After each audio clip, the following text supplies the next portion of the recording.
Welcome to family cravings. இன்றைக்கி நம்ம chicken lollipop எப்படி வீட்டில் பண்ணுறதுன்னு பார்க்க போகிறோம். சிக்கன் விங்ஸ் எடுத்துக்கோங்க. இதில் 2 போன்ஸ் இருக்கும். நம்ம குட்டி போனை மட்டும் நம்ம வெளியில் எடுக்க போகிறோம். ஸோ ஃபஸ்ட்டு 2 செப்பரேட் பண்ணுறதுக்கு அந்த 2 எட்ஜஸ்லையும் கட் பண்ணி அந்த ஃப்ளெஷ்ஷெல்லாம் ஒரே சைடு கொண்டு வர்ற மாதிரி பண்ண போகிறோம். இந்த மாதிரி பண்ணிங்கன்னா ஒவ்வொரு சைடு வந்துடும். இதுக்கப்புறம் நீங்கள் அந்த சின்ன போனை பிடிச்சி ஸ்கின்னு ஃப்ளெஷ்ஷை முன்னாடி தள்ளினீங்கன்னா சின்ன போனை வெளில வந்துடும். இந்த மாதிரி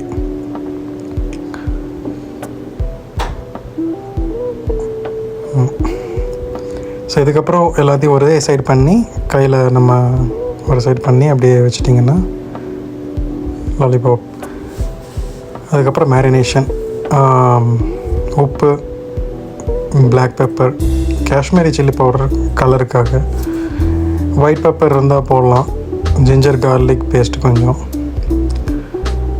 அதுக்கப்புறம் சோயா சாஸும் வினிகரும் 2 டேபிள் ஸ்பூன் போட்டு நல்லா மிக்ஸ் பண்ணி வைக்கணும்.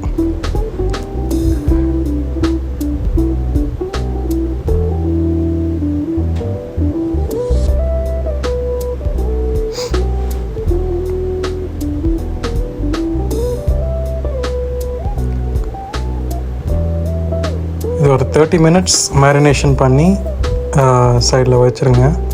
அதுக்கப்புறமேல் 30 மினிட்ஸ் கழிச்சதுக்கப்புறம் எடுத்து நீங்கள் ஒரு ஃபுல் எக் அப்படியே உள்ளே போட்டு ஒரு 1.5 டேபிள் ஸ்பூன் கார்ன்ஃப்ளவர், ஒரு 3 டேபிள் ஸ்பூன் மைதா, அப்புறம் திருப்பி கொஞ்சம் காஷ்மீரி சில்லி பவுடர். அது காரமெலாம் இருக்காது, கொஞ்சம் கலருக்காக தான் அது. மிக்ஸ் பண்ணி நம்ம எண்ணெயில் ஃப்ரை பண்ணிடலாம். எண்ணெய் கொஞ்சம் மீடியம் ஃப்ளேமில் ஒரு 7லேருந்து ஒரு 10 நிமிஷம் வரைக்கும் குக் பண்ணணும். 4 விங்ஸ் போட்டு அந்த டைம்.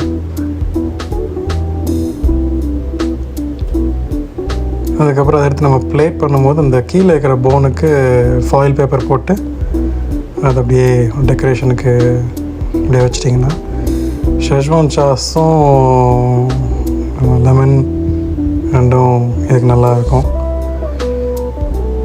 ஷெஸ்வான் சாஸ் இல்லைன்னா கூட சில்லி சாஸ் எதாவது இருந்ததுன்னா நம்ம வச்சு சாப்பிட்டா கூட நல்லாயிருக்கும்.